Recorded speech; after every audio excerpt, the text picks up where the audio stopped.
iaitu pada pusat R. Kalau kamu nak baca koordinat itu lebih baik. So koordinat kamu ialah 7, 8. Okey, so R koordinatnya ialah 7, 8. Okey, so kalau ikutkan selesailah kamu punya pembesaran. So markahnya ialah 3, sebab markah kamu 6, bermaksud yang pertama ataupun A kamu di sini 3 markah, B kamu dekat bawah ini 3 markah. So 1 markah pembesaran. Lepas tu skala 3, 1 markah, R 7, 8, 1 markah. Boleh tulis antara salah satu, tapi cikgu galakkan buatlah dua-dua.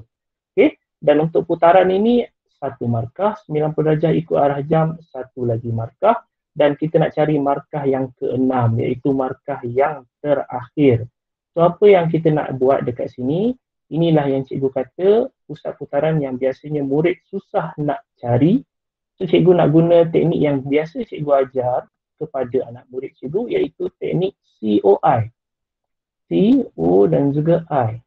Iaitu C ini adalah center ataupun bahasa Melayunya adalah pusat.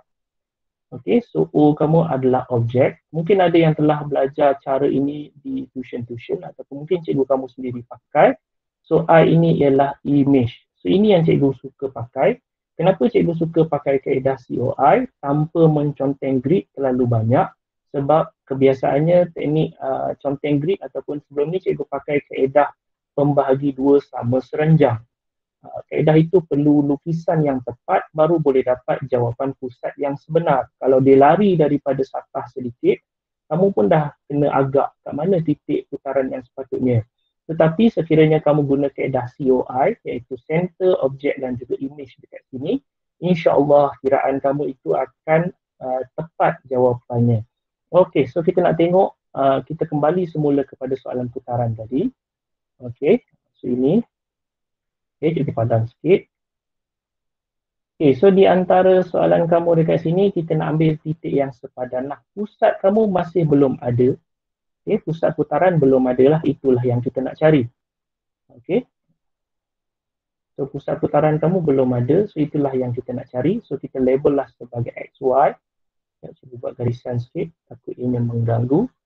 So, pusat putaran belum ada. So, objek sebelum ianya diputarkan, adakah ianya sudah ada? Sepatutnya sudah ada.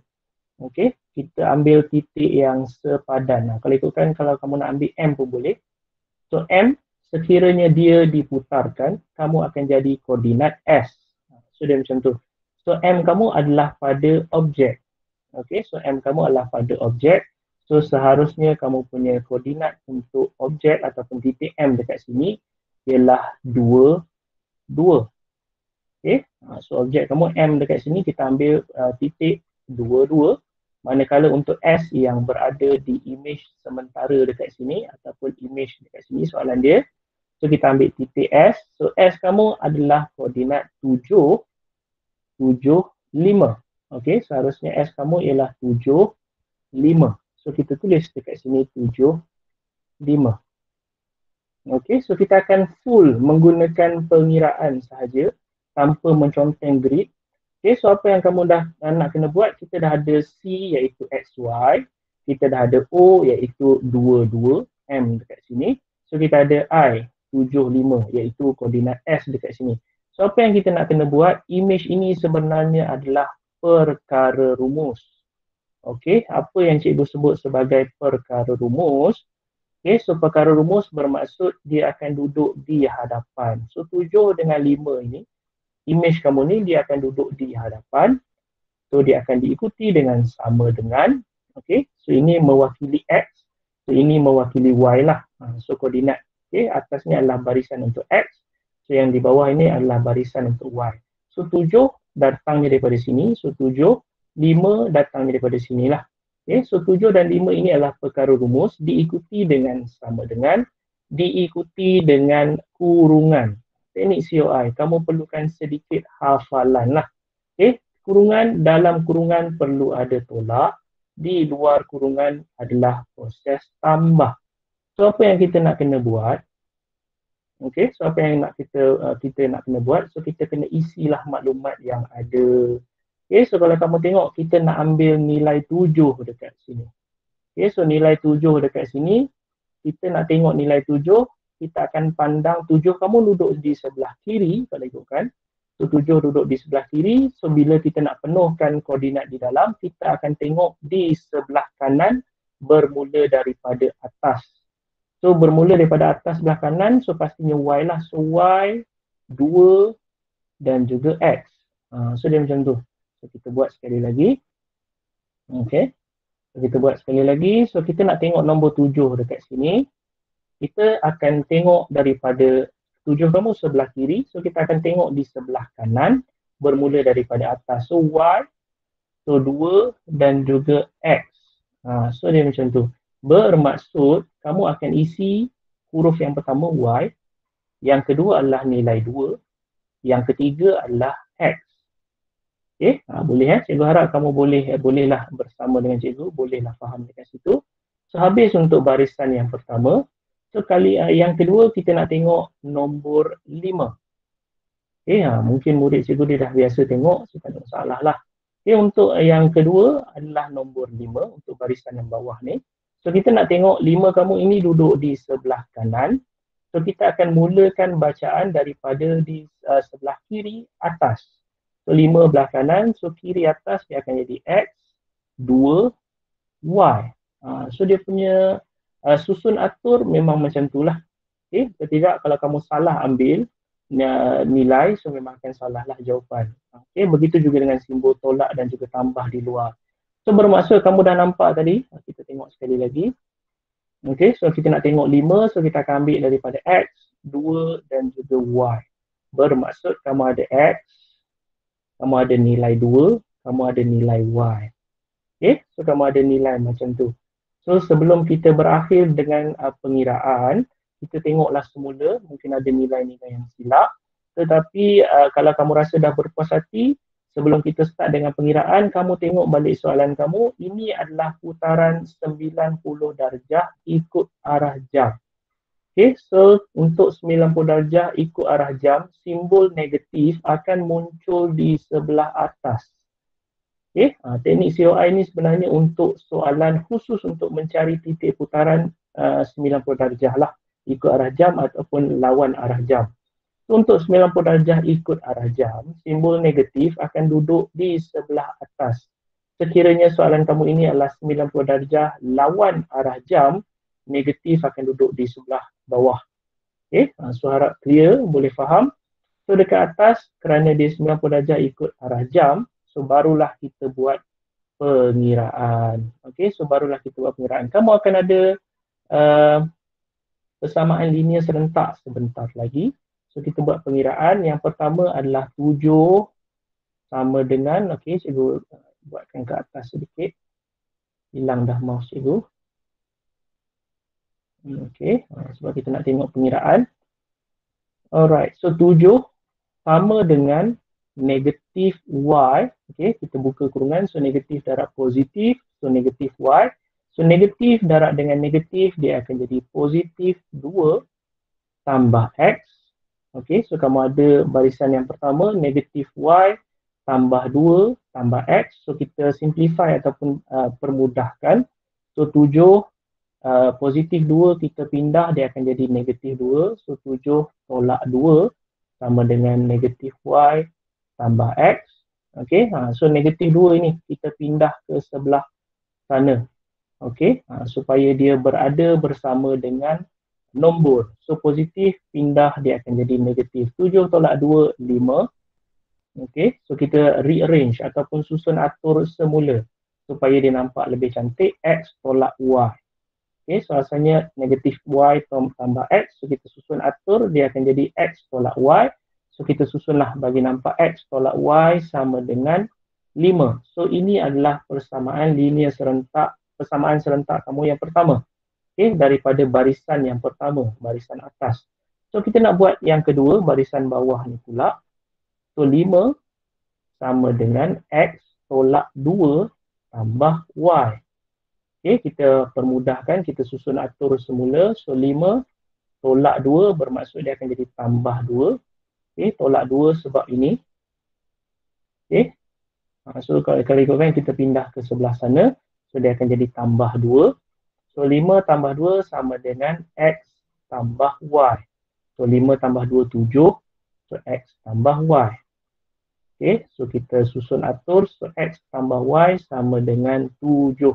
So kamu dah ada dua dekat sini. Okay, yang pertama dengan yang kedua, kita label lah sebagai A1, B1, C1. Okay, so A2, B2, C2. Okay, supaya kamu boleh teruskan dengan pengiraan kalkulator. Okay, pengiraan kalkulator kamu daripada mungkin model kita sama 570MS. Okay, bolehlah pakai. So on, kita akan cari function EQN. Sebab cikgu nampak ada dah yang bagi jawapan iaitu pusat putaran 61. Okay, so EQN kamu adalah nilai 1. Okay, so nilai 1. Dan untuk unknown kamu kita akan pilih 2. Kenapa 2? Sebab kamu ada X dan juga Y. 2 unknown, 2 huruf, 2 pemboleh ubah. So 2. So A1 kamu nilai dia tidak ada dekat depan ni. So kalau A1 kamu tidak ada nilai bermaksud dia adalah nilai 1. Okey, sama dengan kemudian B1 kamu adalah negatif 1. 1 tidak ditulis tetapi ketahuilah bahawa ianya adalah negatif 1. Dan C1 kamu ialah 5. Okey, selesai untuk A1, B1, C1. Kita akan teruskan dengan A2. So A2 kamu masih lagi nilai 1. Tidak ditulis. So B2 kamu ialah 1. Juga tidak ditulis. Dan nilai C2 kamu ialah 7. So dapatlah nilai 6. Okey, X kamu ialah 6. Y kamu ialah 1. Alright, so bolehlah kita tulis. Koordinat kamu tadi 6, 1. Okay, so kalau ikutkan sebenarnya itulah kamu punya pusat putaran. Okay, cikgu kecilkan sikit soalan. Okay, so kalau ikutkan kamu punya koordinat ataupun pusat putaran, itulah yang kita kena isi, iaitu nilai 6, 1. Okay, so kalau ikutkan itulah markah yang terakhir, markah yang ke-6 yang kita nak cuba cari. Cuma mungkin cikgu slow motion tadi menyebabkan kamu nampak macam pembaziran masa berlaku lah. Tapi sekiranya ketahuilah bahawa sekiranya kamu dah betul-betul mahir dengan teknik COI ini, okay, sebenarnya secepat je kamu boleh buat ni, masuk-masuk nilai sahaja. Okay, sebab nilai kamu ni sebenarnya kita tak buat apa-apa, melainkan kita hanya tekan kalkulator. Cuma kamu ada sedikit kemahiran yang perlu digunakan dekat sini lah, iaitu pengisian nilai di dalam kurungan ataupun pemilihan nilai lah kita panggil dekat sini. Okay, so putaran 90 darjah ikut arah jam pada pusat 61 dan Y kamu ialah pembesaran dengan faktor skala 3 pada pusat R iaitu 7, 8.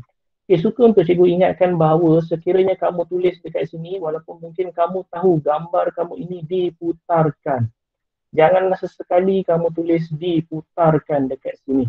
Okay? Kerana walaupun mungkin kamu tulis jawapan diputarkan, kamu mengandaikan kamu betul 3 markah, hakikatnya perkataan diputarkan itu telah menyebabkan markah kamu yang di belakang ini hilang secara total. Okay? So elakkan untuk menulis diputarkan, sebaliknya adalah putaran sahaja, dan elakkan untuk menulis ikut jam. Gunakanlah ayat yang betul iaitu ikut arah jam ataupun lawan arah jam. Okey, pada pusat boleh, mungkin ada murid dia biasa guna pada titik juga boleh. Okey, so diputarkan tak boleh, ikut arah jam yang sepatutnya. Okey, bukanlah ikut jam. So hati-hati. Dan untuk pembesaran juga cikgu suka untuk ingatkan bahawa janganlah sesekali kamu guna dibesarkan. Okey. So dibesarkan. Mungkin ada yang salah eja tulis enlargement bahasa Inggeris sebab ada calon yang menjawab menggunakan bahasa Inggeris. So dia buat enlargement. Sepatutnya enlargement tetapi dia buat enlarge. So tertinggal men di belakang bermaksud kira sebagai salah jugalah. So seharusnya pembesaran dengan faktor skala. Yang faktor skala ni biasa cikgu jumpa dia ada guna skalar. Okey, skalar. Dia menggunakan dengan faktor skalar. So ada R terlebih di belakang. So bahaya. Okey, elakkan untuk tulis dengan perkataan yang betul dan penuh. Faktor skala. Mungkin kamu ada tulis pembesaran dengan skala 3. tiada perkataan faktor juga bahaya. Okay, so jawapan dalam buku teks kamu untuk soalan huraian, okay, dia penuh macam ni, so kita ikutlah. Pembesaran dengan faktor skala 3 pada pusat R78. Mungkin sesuatu dalam ni tak sama, mungkin kamu nak tulis pembesaran pada pusat R78 dengan faktor skala 3, itu tak ada masalah.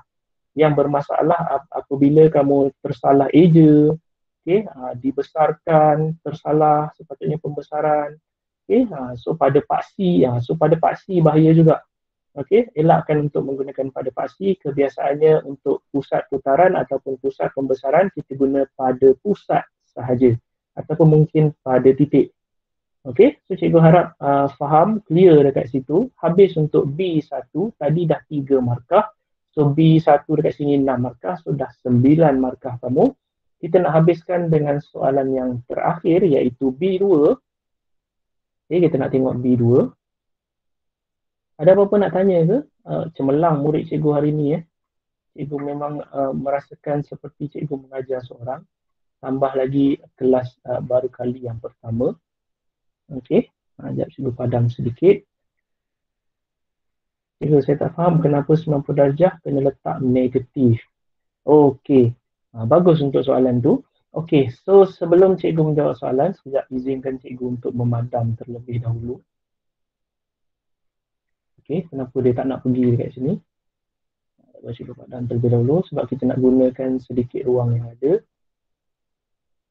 Sekejap InsyaAllah cikgu akan jawab soalan kamu tu sebentar lagi. Sekejap, kenapa apa dah berlaku?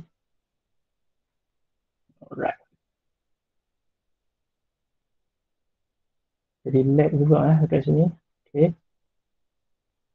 Jadi lag juga. So, tak apa, biarkan cikgu jawab terlebih dahulu. Sekiranya 90 darjah tadi, okay, kamu kata kenapa 90 darjah dia perlu muncul negatif? Sedangkan cikgu dah padam lah. Okay, tak apa. Kita munculkan kembali. Benda boleh muncul dan hilang. Mengganggu betul soalan ni. Baik, apa telah berlaku? Okay, so kenapa dia muncul negatif? Okay. So kalau ikutkanlah, okay, 90 darjah kamu ni, ini yang cikgu kata bahawa teknik ini adalah hafalan. Okay, hafalan berkenaan dengan info-info yang sepatutnya. Okay, so untuk teknik COI ni kamu betul-betul kena hafal. So apabila 90 darjah, kalau ikutkan kenapa ada negatif, cikgu sendiri pun tak pernah orang kata kaji dengan lebih mendalam. Cikgu pun belajar cara ini daripada anak murid tuition cikgu sendiri. Okay, dia belajar kaedah ni, so dia olah dan juga dia ajar kepada cikgu. Terima kasih untuk dia. Okay, so 90 darjah untuk ikut arah jam, seharusnya negatif kamu duduk di sebelah atas. Dan sekiranya 90 darjah lawan arah jam, dia akan duduk negatif di sebelah bawah. Tapi jangan kamu silap, takut kamu tertulis negatif di sebelah luar. Okay, so hati-hati jugalah. Seharusnya negatif 90 darjah duduk di sebelah kurungan. Okay, sebelum kurungan. Kalau 90 darjah arah jam, ikut arah jam duduk di atas. Kalau dia adalah lawan arah jam, duduk di sebelah bawah. Sekiranya soalan kamu melibatkan putaran 180 darjah, kita tak boleh pakai teknik COI. Okay, so cikgu harap bolehlah kamu clear lah dekat situ. Okay, kerana kita nak tengok soalan kamu yang ini. Kita apa dia jadi macam ni. Okay. Kita besarkan sikit. Okey, terima kasih. Sama-sama. Okey, so kita nak tengok soalan kamu ni. Cikgu harap bolehlah kamu tengok sebab cikgu nak conteng atas ni saja menggunakan tulisan merah. So kalau ikutkan dekat sini, kita nak guna soalan kamu adalah melibatkan luas. Diberi bahawa luas JKLM ialah 40 cm kuasa 2. Hitung luas dalam cm kuasa 2 rantau berlorek. So kalau kamu tengok kat sini, soalan ini melibatkan luas. Untuk soalan ini dia ada satu rumus khusus iaitu luas imej sama dengan K kuasa 2 darab dengan luas objek. Okay, so luas imej sama dengan K kuasa 2 darab luas objek. So K ini sebenarnya adalah faktor skala ini. Okay, so faktor skala ini adalah K itu sendiri. So faktor skala kamu pada soalan ialah 3, seharusnya dekat sini dia adalah 3 kuasa 2 lah. Okey, so 3 kuasa 2. So kita ada dekat sini. So macam tu darab. So kalau ikutkan, apakah nilai 40 yang dibagi dekat kamu ni sebenarnya? So nilai 40 ini adalah JKLM. So kalau kamu tengok dekat sini, JKLM ialah objek. So objek kamu ialah nilai 40 iaitu JKLM. So kita boleh tulis 40. So apa yang kita nak cari? Kita dapatkan terlebih dahulu luas imej. Okay, so kita dapatkan terlebih dahulu luas imej. So kalau ikutkan nilai kamu dekat situ, Li, luas imej, sama dengan 3 kuasa 2, 9, darab dengan 40.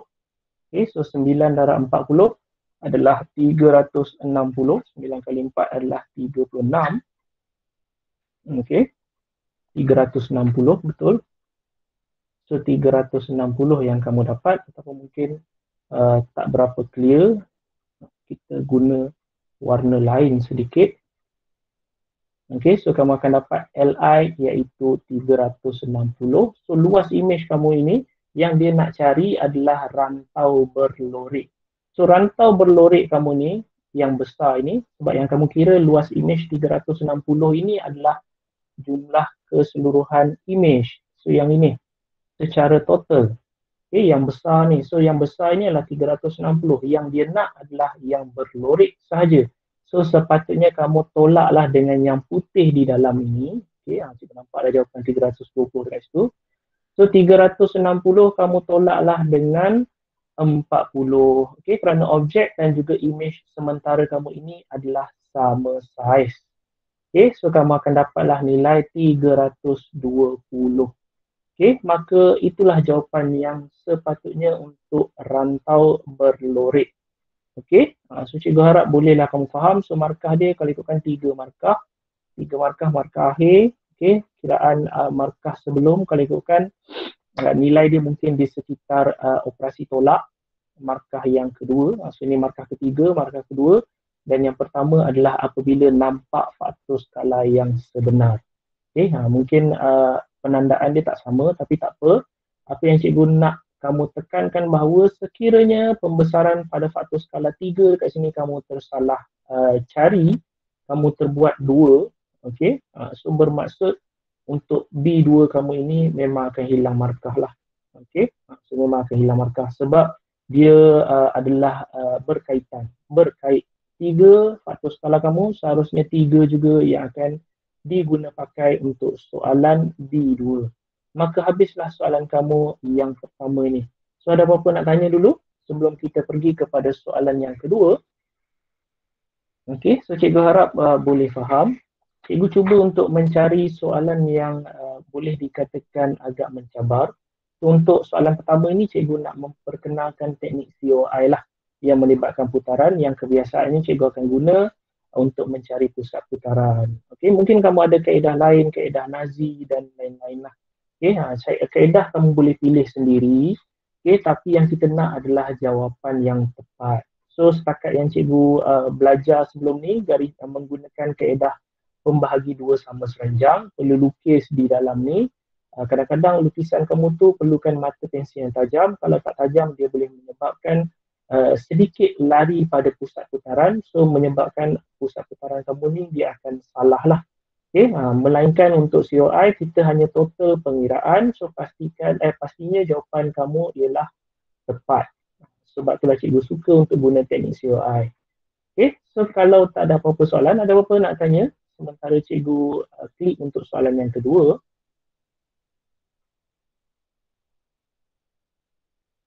Okay, saya cikgu. Okay. Cikgu mengharapkan ada soalan tapi tak apa. Mungkin kamu semua sudah pun pandai, alhamdulillah. Okay. So kita nak pergi kepada soalan yang kedua. Soalan yang kedua ini agak mencabar sikit bentuknya tapi tak apa. Okey, soalan yang kedua ini kita nak tengok bentuknya sama. Okey. Cuma kali ni untuk soalan yang pertama dia dah bagi kepada kamu grid. Okey, satah kertas dekat sini. So apa yang kita nak kena buat? So seperti biasalah kita perlu untuk membaca soalan. Okey, jangan ikut style cikgu. Tengok gambar, pak terus dah boleh jawab. Okey, so bacalah soalan. So dia beri kepada kamu PQRS ialah image. So kita declare terlebih dahulu, senang kita nak tengok. PQRS ialah image. So ini ialah image. So PQRS kamu ialah image bagi DEFG. So DEFG. So yang besar ini, so pastinya ianya adalah objek lah. Okay. So kamu punya DEFG ialah objek. So PQRS ialah image. Di bawah penjelmaan VU. Sekali lagi kamu ada gabungan transformasi VU. So apa yang kita nak kena buat seperti biasa, kita akan dahulukan huruf yang di belakang diikuti dengan huruf yang di hadapan. Okey, so seperti itulah. So kalau ikutkan yang paling akhir ini adalah jalan kira yang paling awal, yang sebelumnya adalah jalan kira yang kedua. Okey, so harap clear dekat situ. So dia suruh kamu huraikan selengkapnya U, penjelmaan U. So dekat sini sepatutnya transformasi U dan transformasi V. Okay, so apa yang akan berlaku sebenarnya untuk objek sebelum dia menjadi image akhir, seharusnya dia ada image sementara dekat sini. Okay, image sementara yang cikgu kenal lah sebagai image sementara. Mungkin ada budak dia kenal sebagai objek sementara terpulang.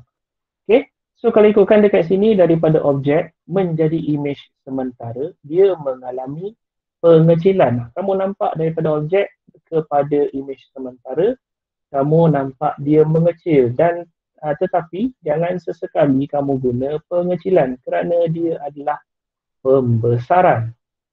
Okay, janganlah sesekali kamu guna pengecilan kerana tiada dalam silibus perkataan pengecilan. So yang kedua, daripada image sementara menjadi image akhir, dia pastinya adalah pantulan. Okey, so untuk bab ini kalau ikutkan bentuk kongruen dekat sini di antara image akhir dan juga image akhir dan juga image sementara, dia adalah bentuk yang kongruen. Okey, kerana kongruen bermaksud dia adalah mengubah bentuk Ya, kongruen adalah mengubah bentuk tanpa size, tanpa merubah size. Okey. So dia berubah, mungkin susun atur dia menghadap ke belah lain tapi dia dikenali sebagai kongruen.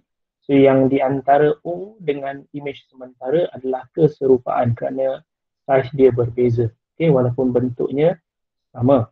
Okey, so kalau kamu tengok dekat sini pembesaran dah jumpa, pantulan dah jumpa. So kita nak buat huraian penuh lah. So pembesaran dengan faktor skala, okey. Dengan faktor skala, cikgu takut ruang tidak mencukupi. So kita padam sedikit terlebih dahulu. Okey.